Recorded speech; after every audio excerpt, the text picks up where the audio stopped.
तो एक colour printer मिला जो HP का प्रिंटर है, और साथ ही कुछ पूरे बने हुए कुछ अधूरे नोट भी मिले। कुछ कर्जा था, उसके लिए इन्होंने ये नोट बनाना शुरू किया था। और इससे पहले इन्होंने पाटन के बाजार में कुछ नोट चलाए थे। नोटों को ओरिजिनल दिखाने के लिए इन्होंने नोटों पे थोड़ा सा मिट्टी भी लगा दिया ताकि देख के लगे कि ये ओरिजिनल नोट है। ये चीज इन्होंने यूट्यूब से सीखा था। यूट्यूब में उन्होंने देखा था कि नोट कैसे बनते हैं और उसके आधार पे इन्होंने इसमें परफेक्शन किया था। लेकिन अभी भी नोटों की क्वालिटी बहुत अच्छी नहीं है और नोट में आगे और पीछे भी साम्यता का अभाव है। बचपन में आप सभी ने नकली नोट देखा होगा और बचपन में खेला भी होगा, लेकिन अब ऐसे ही नकली नोट को प्रिंट कर कर उसे इस्तेमाल किया जा रहा है और व्यापारियों को दिया जा रहा है। ऐसा ही एक मामला दुर्ग जिले के रानी तरई से सामने निकल कर आया है, जिसमें आरोपियों को गिरफ्तार कर लिया है और ये दुर्ग पुलिस की बड़ी सफलता है, जिसे लेकर आज प्रेस वार्ता रखा गया है। अब क्या है पूरा मामला, आपको बताती हूँ। नमस्कार, आप देख रहे हैं CG भास्कर, मैं हूँ आस्था तिवारी। कल 29 दिसंबर को यानी सोमवार को रानी तरई का साप्ताहिक बाजार था और ऐसे में दोनों आरोपी जो है, जिसका नाम है अरुण कुमार तुरंग और उसकी बीवी जिसका नाम है राखी तुरंग, ये दोनों वहां पर जाते हैं, सब्जी लेते हैं और उसके बाद व्यापारी को 500 रुपए का नोट देते हैं। व्यापारी अपने गले में रख लेता है। उसके बाद ये लोग निरंतर ऐसे ही करते जाते हैं और उसके बाद किसी एक व्यापारी को ये पता चलता है कि ये नकली नोट है और नोट की पहचान उसके नंबर से होती है। जैसे ही उसे ये सारा कुछ पता चलता है, वो बाकी व्यापारियों को बताते हैं और बाकी जो व्यापारी होते हैं वो भी डरते हैं कि उनके गले में कहीं नकली नोट तो नहीं।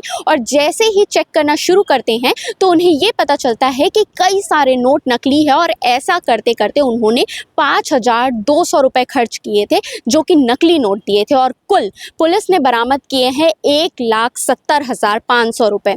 जब उनके निवास स्थान पर छापेमारी की गई तो पुलिस ने इतने रुपए बरामद किए हैं और बताया जा रहा है, जानकारी से हमें ये पता चला है कि 1,70,500 रुपये प्रिंट करके उन्होंने रखा था। HP का उनका प्रिंटर था, कलर प्रिंट उन्होंने किया था, लेकिन क्वालिटी सही नहीं थी। इसकी वजह से लोगों को ये समझ में आ गया कि ये सब कुछ नकली नोट है। और इसके आगे की जो भी जानकारी है वो सुनिए SSP विजय अग्रवाल इस पर क्या कुछ कहते हैं और पूरा मामला जानिए। कल रानी तरई बाजार में 2 व्यक्ति पकड़े गए थे और शाम को अंधेरे के समय ये जो नकली नोट है, इसको 100 रुपये, 200 रुपये और 500 रुपये के इसको ये चलाने की कोशिश कर रहे थे। मौके से खासतौर से अंधेरे के समय में तो मौके से करीब 5-5.5 हज़ार के नोट बरामद हुए थे।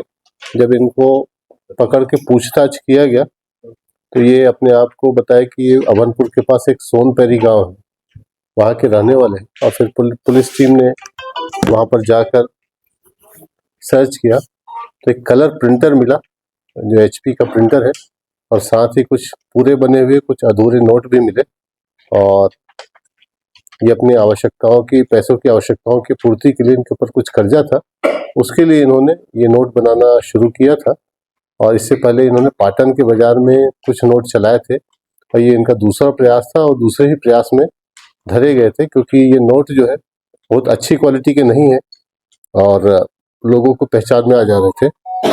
नोटों को ओरिजिनल दिखाने के लिए इन्होंने नोटों पे थोड़ा सा मिट्टी भी लगा दिया था ताकि देख के लगे कि ये ओरिजिनल नोट है, परंतु यदि कागज की क्वालिटी देखा जाए तो बहुत पुअर क्वालिटी के है और ये हाई डेफिनेशन नोट नहीं है, इसलिए आसानी से पकड़ में आ गए। पति का पुराना एक आपराधिक रिकॉर्ड भी है चोरी का, और वैसे जाहिरा तौर पे मजदूरी या फिर छोटी मोटी खेती का काम करते थे, परंतु ये कर्जे से ग्रस्त थे, लिहाजा इन्होंने ये घटना को अंजाम दिया। जैसे ये दूसरा प्रयास में पाटन के बाजार में कितने नोट खपा चुके थे? उस बाजार में भी लगभग 4,000 के आसपास ये नोट इन्होंने खपाया था। एजुकेशन क्या सभी लोगों की, क्या पढ़ाई लिखी? अब वो पूरे डिटेल पूछताछ में और भी चीजें क्लियर होंगी। ये कल रात में पकड़े गए थे और उसके बाद से पूरी रात भर पुलिस की टीम छापेमारी में थी। अब डिटेल इंटरोगेशन इनका किया जाएगा। इनका इंटरोगेशन रिपोर्ट ऊपर RBI को ही भेजा जाएगा और जितने नोट है ये भी परीक्षण के लिए RBI को भेजे जाएंगे। ये आइडिया कहाँ से आया नोट छापने वाला? ये चीज इन्होंने यूट्यूब से सीखा था। यूट्यूब में उन्होंने देखा था कि नोट कैसे बनते हैं और उसके आधार पे इन्होंने इसमें परफेक्शन किया था। लेकिन अभी भी नोटों की क्वालिटी बहुत अच्छी नहीं है और नोट में आगे और पीछे भी साम्यता का अभाव है और इसी वजह से जल्दी पकड़ में आए। नोट देख के लगा नोट कीपर नोट रख के छापा है। स्कैन करके। स्कैन करके। सर जो नोट मार्केट में है उसको मतलब उसको एक्सट्रैक्ट करने के लिए आरबीआई से किस प्रकार से समन्वय करेगी? देखिए, जो नोट है वो बहुत कम संख्या में है, और जैसे ही ये न्यूज़ आम जनता तक जाएगी तो जो भी पब्लिक के पास इस तरह के नोट होंगे वो बिल्कुल थाने में, पाटन थाने में, रानीतरी थाने में, किसी भी थाने में संपर्क करके जानकारी दे सकते हैं। सर क्या ये किसी एडिटिंग सॉफ्टवेयर का भी यूज करते हैं, क्योंकि नोटों के नंबर्स अलग अलग हैं? अब वो सारे डिटेल पूछताछ में क्लियर होंगे। इन्होंने तो बेसिकली यूट्यूब से ही सीखा था उस चीज़ों को, और आगे इसको फोटोशॉप करके उसको रिफाइन करते थे। तो पूर्व कोई मामला इनके खिलाफ आपराधिक रिकॉर्ड? हाँ, एक मामला है इनका, चोरी का अपराध इनके ऊपर दर्ज है और उस पर गिरफ्तारी भी हुई थी। दोनों थे सर कि सिंगल इसमें सम्मिलित? एक आरोपी था पुरुष। हस्बैंड। जैसे कि आपने पूरा मामला सुना कि किस तरीके से लोगों को बेवकूफ बनाया जा रहा था, नकली नोट का इस्तेमाल वो कर रहे थे, और वो सारी सीख उन्होंने ली थी यूट्यूब से। यूट्यूब से देखकर उन्होंने सीखा था कि किस प्रकार से प्रिंट करना है और नोट को छापना है। तो आप समझ सकते हैं कि सोशल मीडिया के थ्रू इंसान क्या कुछ गलत तकनीक सीख रहा है और उसे इस्तेमाल कर रहा है। तो इस पूरे मामले पर आपकी क्या राय है, कॉमेंट करके ज़रूर बताइएगा और ऐसे में सतर्क ज़रूर रहिएगा।